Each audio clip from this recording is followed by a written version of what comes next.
Hey everybody, welcome to Pop Culture Philosophers. I'm Rockin' Robbie Billups, and it's time for the weekly comic book review.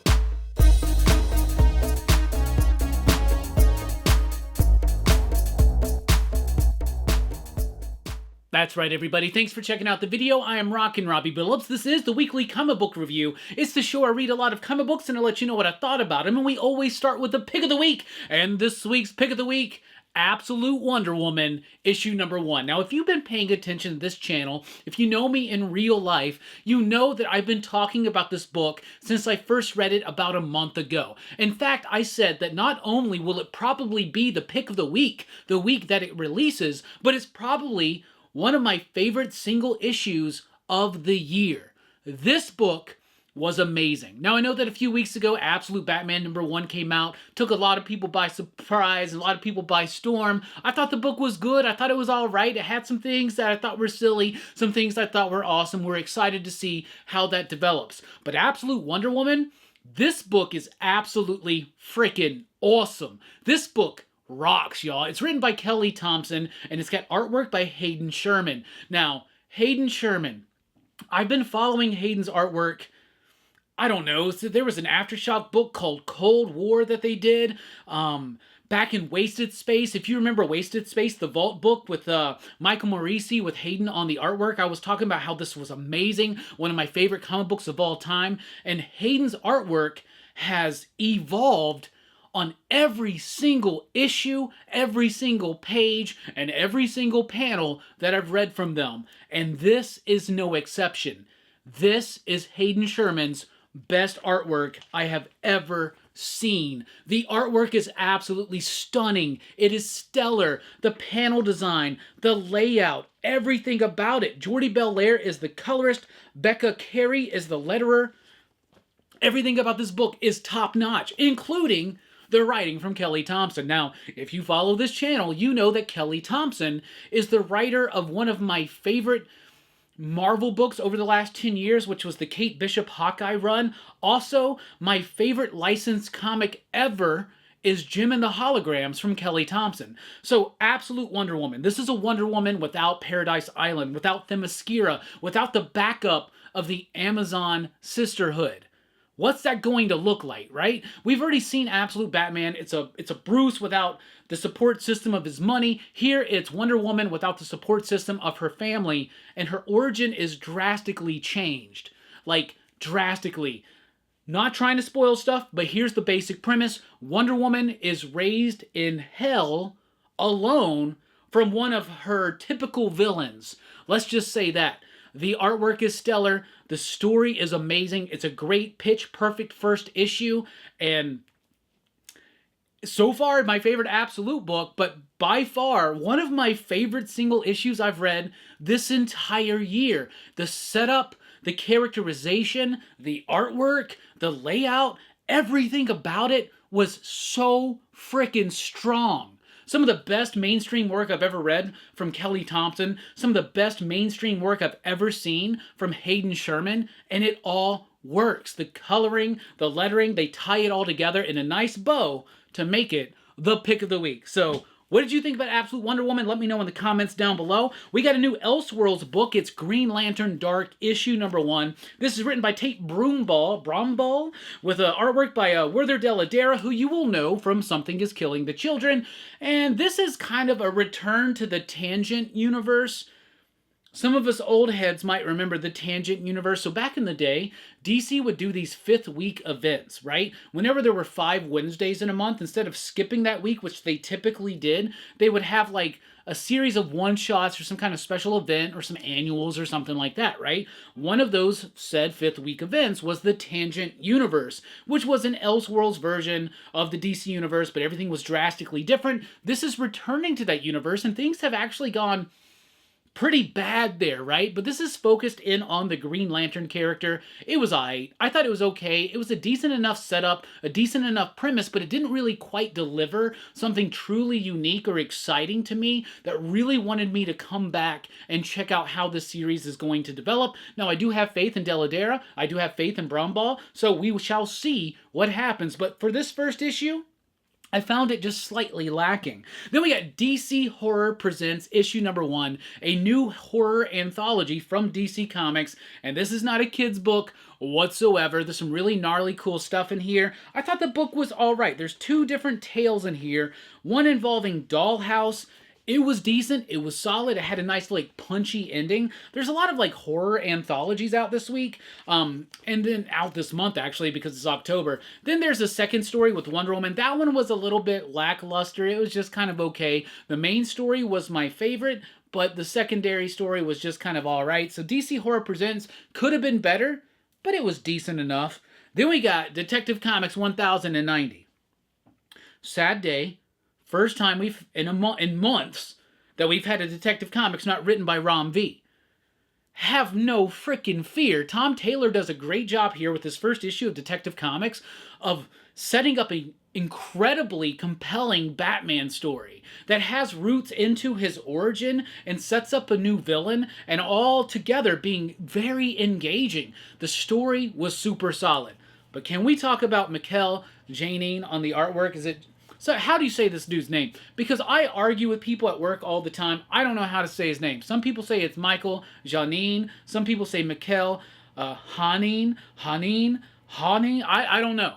But however you pronounce this dude's name, this is the best art of his career. He colors it himself. The colors are striking in this book. The line work, the composition, everything about it really frickin' soars. This is a great first issue of a run from a creative team on Batman. You get these a lot.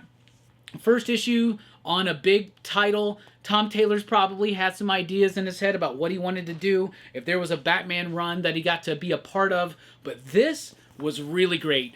Instantly engaging, consistently compelling, and some of the best artwork I've ever seen from, I'm just going to say, Michael Janin. Correct me in the comments below. Brian, I'm looking at you. All right, then we got Green Lantern issue number 17. Another part of DC All In.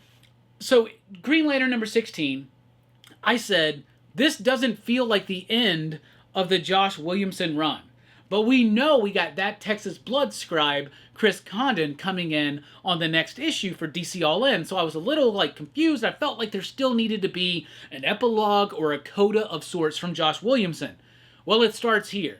That leads into the upcoming Green Arrow annual. So Josh Williamson is not done. Most of this issue is Josh kind of wrapping everything up in a very good fashion and giving us a coda, an epilogue of sorts that's going to continue into the annual. Then you do have the setup from Chris Condon and the new artist there. The setup's at the very, very end, and it's pretty decent. It was pretty cool. I loved this issue. I thought it was great. And what I liked is that Josh Williamson's not just giving us that epilogue coda type thing, but also within that, setting up what Chris Condon's going to be doing. So there's a lot of synergy there between the two different writers, between the two different creative teams. So if you've been following Green Arrow, don't stop now. Keep on, because you got a little bit more from Josh Williamson, and it seems like Chris Condon's going to be setting up some really interesting stuff to come. Then we got Nightwing 119. We just had an issue of Nightwing last week. It was the last issue by Tom Taylor, Bruno Redondo. It was a little bit late. So now we get the first issue by Dan Waters and Dexter Soy. Artwork is solid, not as dynamic as some of the Dexter Soy artwork that I've seen lately, including like his Batman and the Outsiders run from a few years ago. But the run was really cool, and it's off to a good start. Dan Waters has a very literary, elevated kind of approach to comic book storytelling. I was wondering how that was going to work with a character like Dick Grayson, and it works splendidly well, because one of the things that Dan Waters does is, as much as he likes to be, not that he likes to be, as much as he is an elevated comic book writer, he's not pretentious, right? So when he's writing Nightwing, he knows what the assignment is, and he gives it to us. He introduces a new threat, a new villain, a new setup for Nightwing in Bloodhaven, and it works. I really like this book. I thought it was solid. I'm excited to see how it develops. Harley Quinn, issue number 44. Because it's DC All In, there's a new creative team on this book. Elliot Kalin is on the book, and it's aight. It's okay. I don't typically like Harley Quinn books. I like the character of Harley Quinn, I really do, but having her own book, I just never really vibed with it. There's been very few Harley Quinn runs that have been super exceptionally into. In fact, I think the Mike Huddleston run from way back in the day, like 20 plus years ago, was probably my favorite run. It will probably continue to be my favorite run. This one's all right. It's decent. Harley Quinn can't be near Poison Ivy because her presence near Poison Ivy might attract attention, unwarranted or unneeded or unwanted attention to Poison Ivy. She's out there. She's kind of in between good guy and bad guy. She's playing around with that idea. It's all right. It's all right. It's just all right. The artwork's okay. It's got like this like loose fluidity to it that does seem to work for this character, but something about it just didn't kind of jive with me. I thought it was just all right. Then we got The Flash, issue number 14. Cy Spurrier continues his run on The Flash with a brand new story arc. We are now focused solely on Wally West because, as a result of Absolute Power, Wally is the only... Well, Wally's not the only Flash, but Barry has lost his powers. He's retiring. There's a retirement party here. Wally wants to go on vacation. He wants to go to vacation to the fantasy world that the Warlord takes place in. It's aight. It's aight. Son Otsman El Howe continues to just nail it on the lettering.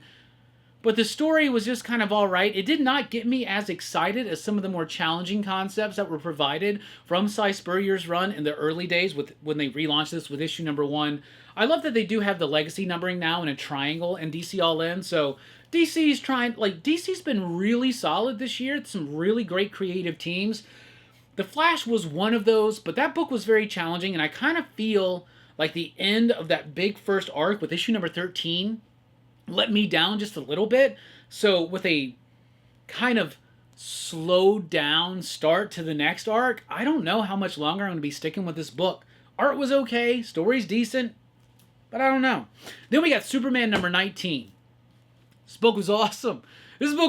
So Lois Lane is Superwoman now, right? There's this whole thing at the end of Absolute Power where all of the superheroes of the DC universe, they had all their powers sucked away by these Amazo robots designed by Amanda Waller and Failsafe and Queen Brainiac. And when the powers got returned at the end of that, they didn't all return the correct way, and some people's powers went to other people. Lois may have gotten some of those powers. We don't get the full revelation of how Lois got her Superman-type powers, but she has them here. We're playing with that. Josh Williamson does a great job with Clark and Lois, and Clark's worry for Lois, and Lois's, like, desire to just go ham with it, right? And you finally got DC listening to me. Dan Mora is on Superman. The artwork in this book is freaking splendid. It is amazing. And I turned it to like one of the least exciting pages, but then you got stuff like this. I know we all miss Dan Mora on Batman Superman World's Finest. I know we all miss Dan Mora on Once and Future. I know we all miss Dan Mora on Shazam. But Superman and the upcoming Justice League book, that's where Dan Mora belongs, because he's one of DC's best, most kinetic and dynamic artists out there. Explosive, boisterous. This was a great issue, really solid, continuing some of the threads from the previous issues of Josh Williamson's run, at the same time setting up something new that's also old reader friendly and new reader friendly. So Superman number 19 was pretty dope. Then we got Action Comics 1072. Mark Waid's on Action Comics with Clayton Henry and a few others. And 3 issues into his run, I'm really digging it. Superman's dealing with this mystery about the Phantom Zone, Mon-El. There's some really cool, interesting things being done with Mon-El here from Mark Waid, who knows the history, but also knows how to take this encyclopedic knowledge of the DC Universe and make it new reader friendly. Make it accessible.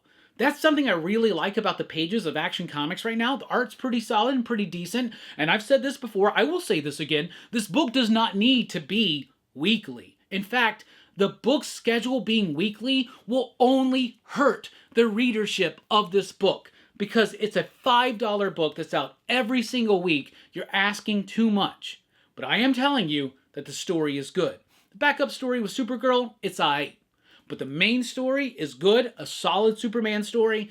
But DC, if you're listening, I beg of you, take this back to monthly. because you're going to kill your readership with this. Trust me, I've seen it. You've seen it. Why do you act like you ain't seen it? We've all seen it.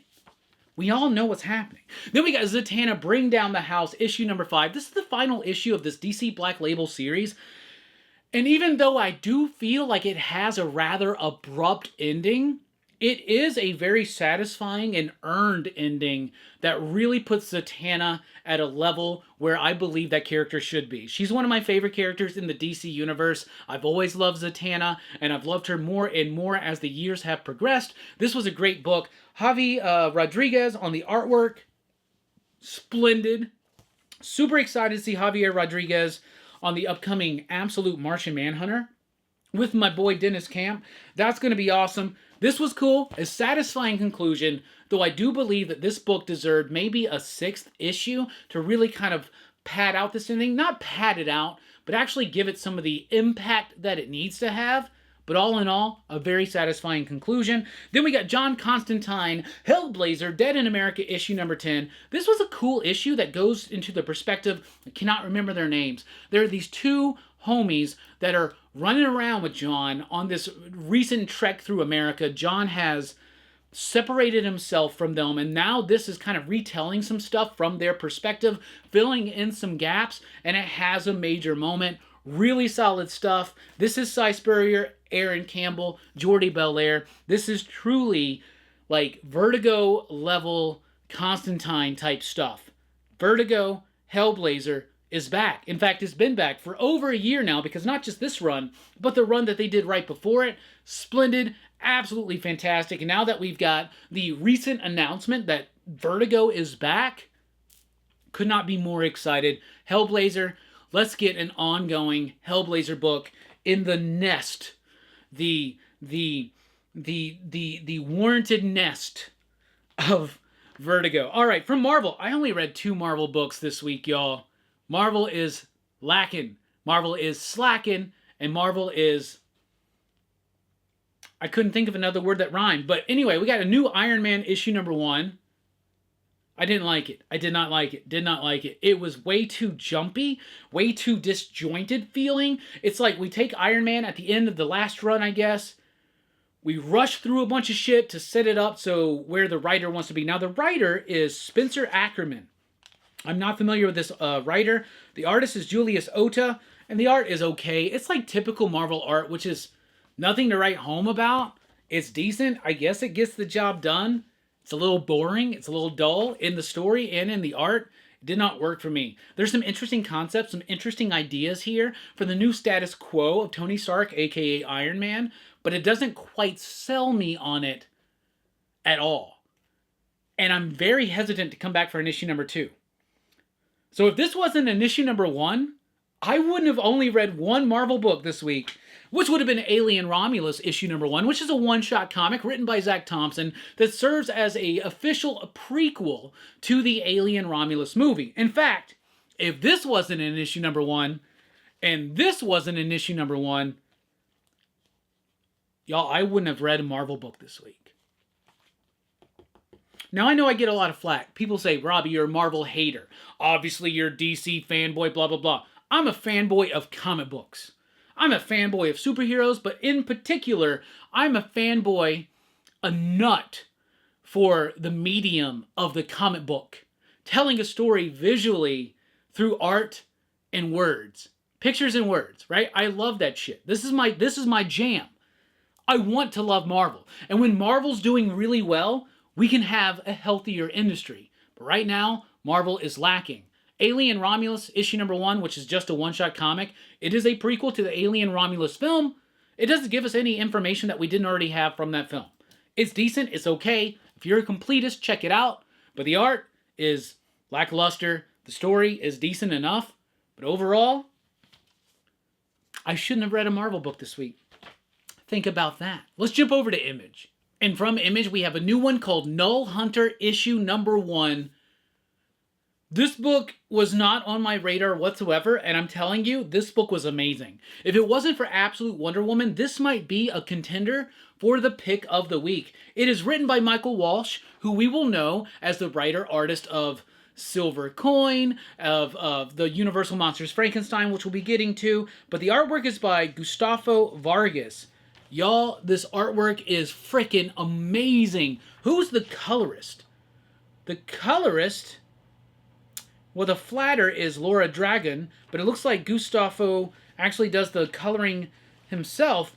This is freaking awesome. The artwork in this book is insane. It's got this, like, kinetic, gritty, textured quality that really fits the tone of the story. Now, what's the story about? Michael Walsh does a great job of setting it up. It's about this dude who has, like, robot arms. Let's just say they're robot arms. It's a little bit more in-depth than that. But he's got these, like, synthetic arms or whatever. And one day, he's in a dream state or something, and he kills his wife and kid. He thinks he's in some other reality, kills his wife and kid, goes to prison. His father gets him out of prison and says, I'm going to rebuild you better, faster, stronger than before to go after the person who's responsible for causing your glitch in your Matrix system before. What a great setup. What a great story. But the artwork is what sells this frickin' book. Incredibly energetic. Super fun. Shouldn't show you that page. That was a little bit of a spoiler. This is some really great stuff. So do not sleep on this book. In fact, I'm going to go ahead and declare boldly, this is your sleeper hit of the week. Nullhunter, an Olympus Saga, issue number 1. Check that one out. Then we got The Sacred Damned, issue number 1. That's a freaking fantastic cover right there. Not the cover of the week, but close. This has artwork from Michael Walsh, who we were just talking about. So there's a few Michael Walsh books out this week.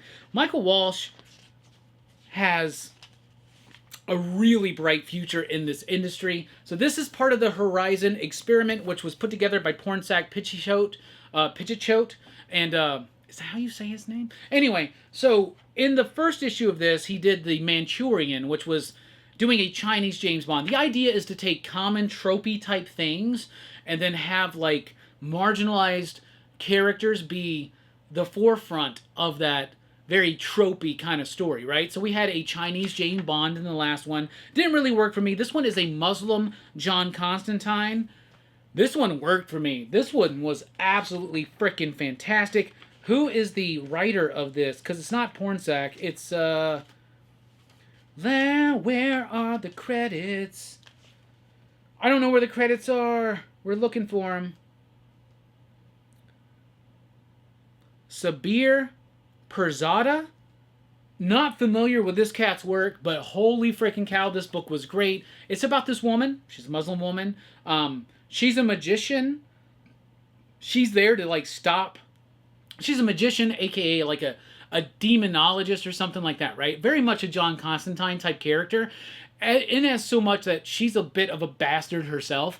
Absolutely really cool stuff. There are a couple moments where it's a little bit on the nose, but I think that's kind of the part of this story, part of this experiment, this Horizon experiment. This was freaking awesome. Great cover, great artwork, great setup, great characters, great mystery, great horror book that has a really cool punchy ending. And out of all of this horror stuff that we've been talking about, because it's Halloween time, can I just get this out of the way? Halloween's for tourists. Some of us live this shit every day of every year. Anyway, that being said, there's a lot of this kind of, like, you know, EC is returning with the Epitaphs from the Abyss. We got a bunch of horror anthologies coming out, like Creepshow's returning. We got DC Horror Presents. We got the Crypt of Shadows from Marvel. All that shit pales in comparison to the Sacred Damned. This is a great setup, great characters, and a great punchy-ass ending that I want to see more of this character in this world with this team. This was awesome. This was really freaking good. Then we got Voices in My Head, another horror anthology. Y'all, you know me. I love horror in movies and comics and novels. I love horror fiction. I really, really do. Man, they're really overdoing it with some of these things, man. Anyway, that being said, Voices in My Head is alright. Every story is written by Joe Pruitt.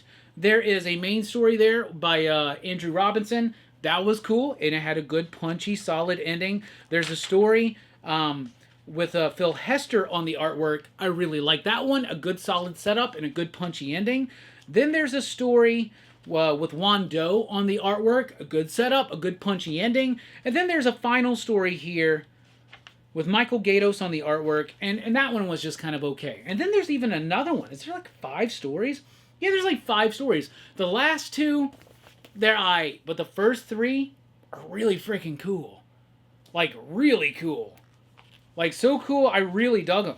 So definitely worth checking out. If you're a horror fan, you just want a $6 one-shot. It's going to give you like 5 cool horror stories. 3 of them really good, 2 of them okay. Check that one out. Then we got The Feeding. This is not a horror anthology, but it is a horror-infused one-shot. But it's from the exact same creative team as Kanto. So it's written by David M. Boer, Drew Zucker on the artwork, Vittorio Astoni on the coloring, and AndWorld Design on the lettering. I liked this book. I thought it was cool. Seeing Zucker's artwork on something outside of Kanto was interesting. He's got an interesting take on normal human features and perspective and angles and emoting and things like that I really appreciated, but a really great solid setup for a story. If this was an episode of Twilight Zone or even hell, Masters of Horror, this would really freaking work. So David M. Boer is a really solid writer who knows how to get to the heart of story and is able to do something so sophisticated even in the short space of a one-shot comic. Usually one-shot comics, they come to go, they're forgotten. The Feeding is something that's going to stick with me for a while. Kudos to the entire team. I thought that was really cool. All right, over at the Energon Universe, we got Void Rivals issue number 13, kicking off the 3rd arc. We're playing around now with some Cobra Law. We're continuing the story from the previous 12 issues. We're building up this mythology. We're building out this world. We're building up these characters. And Robert Kirkman is killing it. Killing it, killing it, killing it. And doing a great job of not just having a bunch of fucking people talking. The Talking Dead became a joke for a reason. Now, I know that Robert Kirkman's really turned the curve lately in books like Firepower, but Void Rivals, screw the fact that it's tied into the Hasbro, Transformers, Energon, G.I. Joe universe. That doesn't matter. This is just really great comic book making. Kirkman is excelling right now as the writer, and the art by Lorenzo De Felice, freaking fantastic. Lots of G.I. Joe tie-ins, a little bit of Transformers. But really, it does kind of carve out its own identity, and Void Rivals continues to soar. So let's just say that. Then we got Rook Exodus issue number 6. This is the end of the 1st arc of Rook Exodus, and it ends in splendid freaking fashion. Giant, big battle. Really great revelations, really great setup for what's to come. Jason Fabek's artwork is amazing, and Jeff Johns is in another career renaissance right now with all of the Ghost Machine stuff. Now, this is not connected to Geiger in the unnamed universe like Redcoat or Junkyard Joe is, but Rook Exodus stands on its own, and it stands on its own tall and proud. I love this book, and plus, it also gets the smell of the week. It smells like plastic and potential. P&P, everybody. Then we get The Moon is Following Us, issue number 2, written by Daniel Warren Johnson, with artwork from Daniel Warren Johnson and Riley Rosmo. Most of the art in this book is from Daniel Warren Johnson. I love this freaking book. The first issue was great. Made the pick of the week. The second issue was even better. Honestly, unfortunately, it was up against Nullhunter, and it was up against Absolute Wonder Woman. The Moon is Following Us, though, issue number 2, goes back, takes a step back from the first issue, and lays out everything that led to the first issue. It gives you that background story. The basic premise is this. There's a couple. They're deeply in love with each other. They have a child. She falls asleep one day and doesn't wake up because she's stuck in some kind of dream state, but they're able to access technology to go into her dream state to save her. That was all the setup in issue number 1. Issue number 2 kind of more explains what's going on, and because most of it is set in the real world, the non-dream world, I should say, because the dream world is equally as real as the real world. When people stop being polite, start getting real, that's the real world. But the dream world is equally as real. Anyway, that being said, in the stuff in the accepted everyday mundane world. Daniel Warren Johnson does that artwork. Riley Rossmo does the artwork in the dream world, right? So most of this takes place outside of the dream world. And so you get a lot of Daniel Warren Johnson artwork that is amazing. And then it goes into the dream world, but a lot of explanation, a lot of setup. It's a great follow-up to issue number 2. And it's got the heart that Daniel Warren Johnson brings to his books, even something as average ass as Transformers.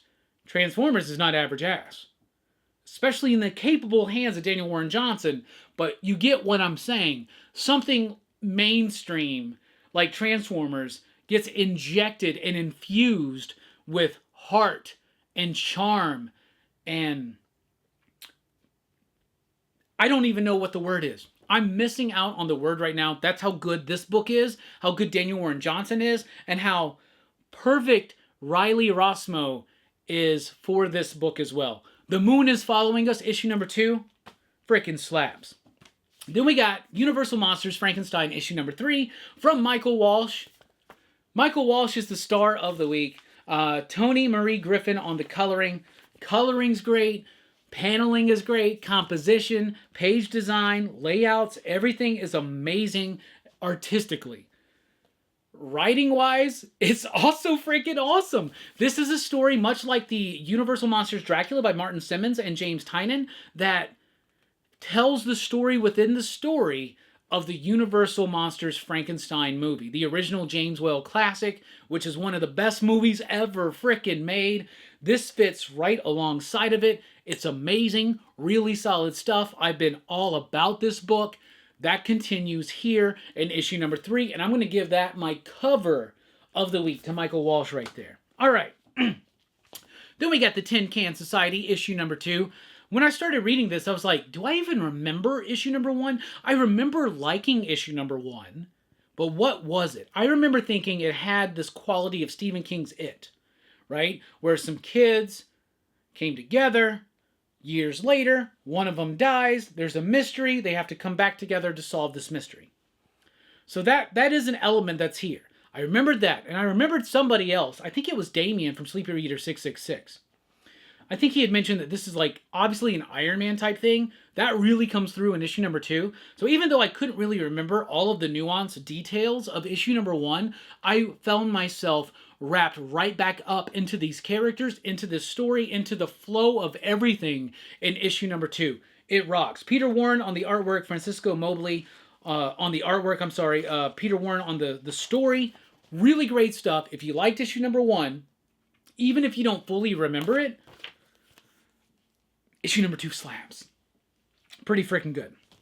Then we got Grommets, issue number 5. This is a dark-ass comic. Grommets has been this really fun, nostalgia-driven, 80s-fueled kind of story about these skate kids in high school trying to find their way in love, life, and loss, and all this kind of stuff, trying to figure out who they are. It's been a fun book, right? Some of the issues have made my pick of the week. This has been a great book, and the art's great. This issue is great, too. This issue is amazing. But man, does this story take a dark, violent turn in this issue where the bullies really kind of make their presence known. If you're liking Grommets, be prepared, because it's about to take it to another notch, and I'm all here for it. Grommets is one of the best books of the year. Then we got Stand Still, issue number 3. Stand Still, issue number 1 was my pick of the week. Blew me away. I love Andrew Robinson's artwork. I love the double page spread. It gives it this like manga feel, this manga pace type thing. And the story by Lee Lowrich, who's typically a colorist in this industry, but does a great job of setting up this mystery. This is a dude who got himself some time-stopping technology. He's using it for this quest of vengeance, right? Or revenge.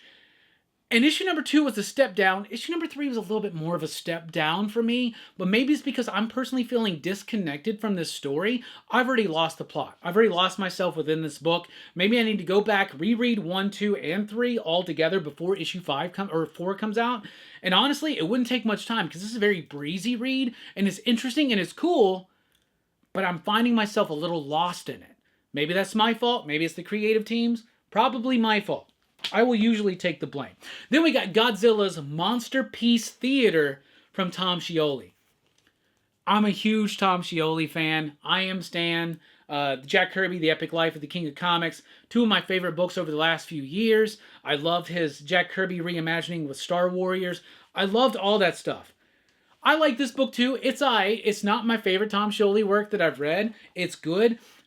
But the art is amazing. And Tom Scioli is really elevating as a creator. And we're watching it happen before our very own eyes. I got to show you a really great Godzilla page. There you go, right there. Tom Scioli's a big fan of Godzilla. This is the Godzilla story told through the eyes of other fictional characters like Sherlock Holmes. There's going to be a little bit of H.G. Wells' Time Machine in here.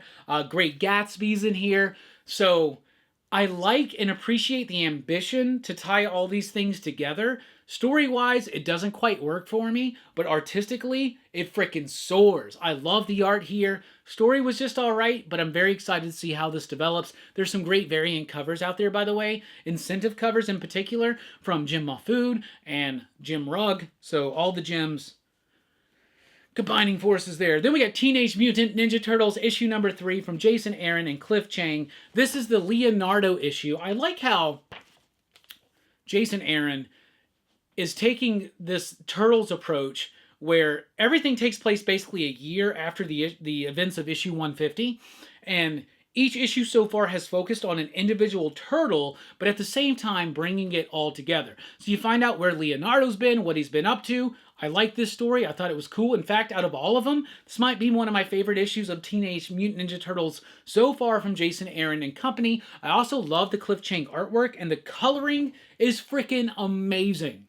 This really does service to the character of Leonardo. Who is the colorist? The colorist is Cliff Chiang. Cliff Chiang knows what he's doing. Teenage Mutant Ninja Turtles issue number 3 was really solid. Now we got a Donatello-centric issue, and then we will see what happens with the series going forward. Then we got Gan the Barbarian issue number 16.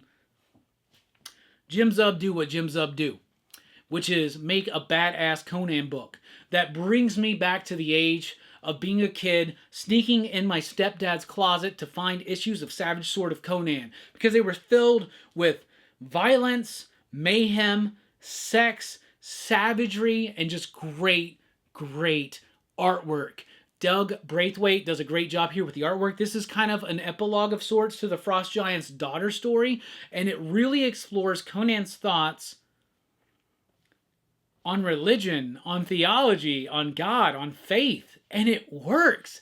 It's so grounded, it's so real, and so unlike what we would typically associate with Conan, but at the same time, exactly what we would associate with Conan.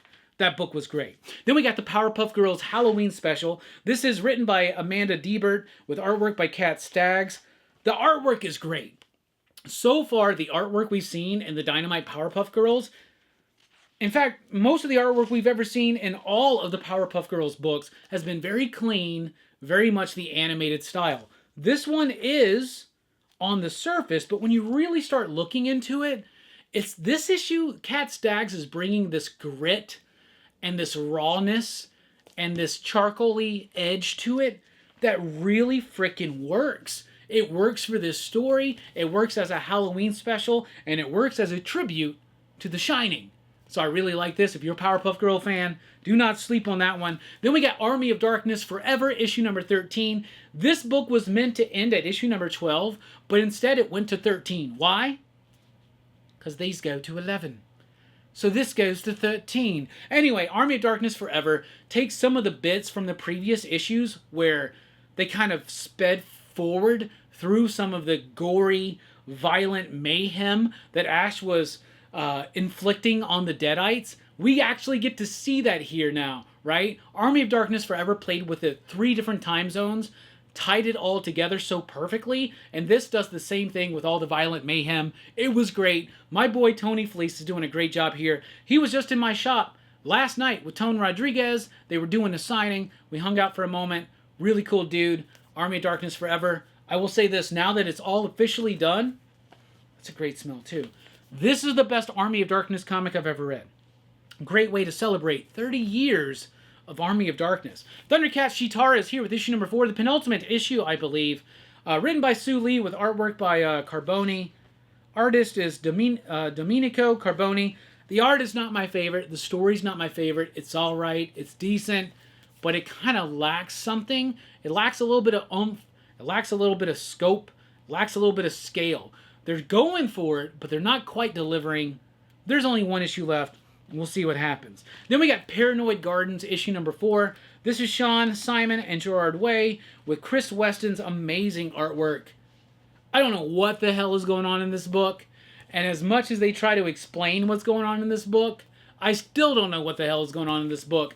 And I'm used to really weird, zany comics from people like Grant Morrison and Gerard Way. But this one, I'm just like so lost in it, but I'm having so much fun being lost in it. Every page, I'm just like, what? Okay, let's go. Super freaking cool. Paranoid Gardens is amazing. Then we got Kanto, A Place Like Home, issue number 5. The penultimate issue of Kanto. Kanto's been going for a while, took a bit of a hiatus, now it's been back. This was a crazy issue. And I have an idea of where I think this story is going, and this issue kind of affirms that this story is going in the direction that I think it's going, and I don't know if I'm ready for it, but with this kind of execution, it makes me more ready for it. I really like this book. Kanto has been one of those stories that gets to the heart of story and the hero's journey, and it's doing it exceptionally well in a simple, it's a deceptively simple type story that has a lot of complexity to it, because this is a story about story, and this is freaking awesome. This is a hero's journey about the hero's journey, and Kanto, A Place Like Home, one issue to go. They're going to deliver. All right, a couple of collections to talk about. How about that one? Dracula by Matt Wagner and Kelly Jones with Jose Villarrubia on the artwork, or on the coloring. Can't show you that page. It has some nudity on it. Kelly Jones is here doing a Dracula book. Matt Wagner is writing it. Villarrubia is coloring it. The colors are amazing. The art is amazing. This was a Kickstarter book. I was not there to back the Kickstarter, but I am happy that it's here for all of us comic book fans. Dracula is my favorite novel of all time. Kelly Jones is an amazing artist. Matt Wagner is an amazing creator. Villarrubia is an amazing colorist. I really love this dude's ideas of comic book coloring, and so I'm really excited that that is here. Speaking of him, he's also doing the remastered coloring on Richard Corbin's Den, and we now have book 4 here, which is called Dreams and Alarms. It's an alarm. Is it like an alarm with an extra R? So like an alarm that just goes R, like a pirate alarm? Anyway, I haven't read any of this stuff yet. Now, I have read some Den stuff, Children of Den, or something like that. I have a few issues that I picked up at a Heroes Con a few years ago from Cerebral Vortex, which is, if you're ever at a con and you see Cerebral Vortex there, fucking rock on. They're amazing. They got really great stuff. So I've read some of this stuff, and I'm familiar with the Heavy Metal movie, which does some Den stuff, but now it's finally going to be available in a completed, remastered form. This is the 4th book out of 6. Could not be more excited. So Den, book 4 is out this week. Dracula, Dead and Loving It. No, but Matt Wagner and Kelly Jones. Hold on a second. All my books are just falling. All right, to recap. Kanto continues to do what Kanto does. Paranoid Gardens, I don't understand it, but I'm loving it. Thundercat Shitara, it could be better. Army of Darkness Forever, the best Army of Darkness book I've ever read. Powerpuff Girls Halloween Special, really great gritty artwork in that one that really helps excel and elevate that book. Conan the Barbarian, Jim Zub do what Jim Zub do, which is making a great Conan book. Then we got TMNT, issue number 3. Love the spotlight on Leonardo. Godzilla's Monsterpiece Theater, great artwork. Story's all right. We'll see what's going to happen there. Standstill is losing a little bit of momentum for me. Grommets gets incredibly dark and violent in its 5th issue, but I'm all here for it. Tin Can Society, rocked, continue to build on the momentum from issue number 1. Frankenstein, issue number 3 from Michael Walsh. Cover of the week, another great solid issue of that. The Moon is Following Us, issue number 2. explains a lot that we didn't know in issue number 1, and it does it in exceptional fashion. Rook Exodus number 6, a great conclusion to this first arc and the smell of the week. Void Rivals. Is this my favorite Robert Kirkman book? It just might be. The Feeding was a great Halloween-themed one-shot comic, so definitely check that out. Voices in My Head, 3 out of the 5 stories was super solid. The other 2 were just alright, so definitely check that one out. Then we got The Sacred Dam, part of the Horizon Experiment. I love this book. I want more of it. Nullhunter, an Olympus Saga, issue number 1. Sleeper hit of the week. Great art, great story. Alien Romulus was just aight. Iron Man number 1 was just aight. Skip Marvel this week, y'all. I mean, I don't know. You let me know. Is X-Men really that good? Is it? John Constantine, Hellblazer, Dead in America, issue number 10 was solid. Zatanna Brings Down the House, issue number 5, the final issue. A little bit of a rushed issue, but a very satisfying conclusion nonetheless. Action Comics should not be weekly, but this is a good story. Superman rocked. Dan Mora on the artwork. The Flash, number 14. I think Cy Spurrier's losing me on The Flash. Harley Quinn, a new creative team. Didn't quite work for me. It might work for you. Nightwing, Dan Waters, knowing what to do for the character of Nightwing. Still elevated, but still Nightwing. And I really, really like that. Green Arrow, more of a epilogue / conclusion to the Josh Williamson run and a setup for the upcoming Chris Condon run. Detective Comics, Tom Taylor and Michael Janin does a great job here. The artwork was amazing. DC Horror Presents was alright. Could be a little bit better. Green Lantern Dark didn't quite nail it for me. But Absolute Wonder Woman was absolutely fantastic. One of the best single issues I've read all year long. So that's what I'm reading. That's what I'm thinking. That's what I'm digging. What are you reading? What are you digging? What are you thinking? Let us know in the comments down below. Thank you so much for checking out the video. Be sure to like, share, and subscribe. And join us over at patreon.com/PCP if you want to help support the channel. I've been Rockin' Robbie Billups. Thanks for rocking with us. Keep on reading. Station. Pop, pop, boo!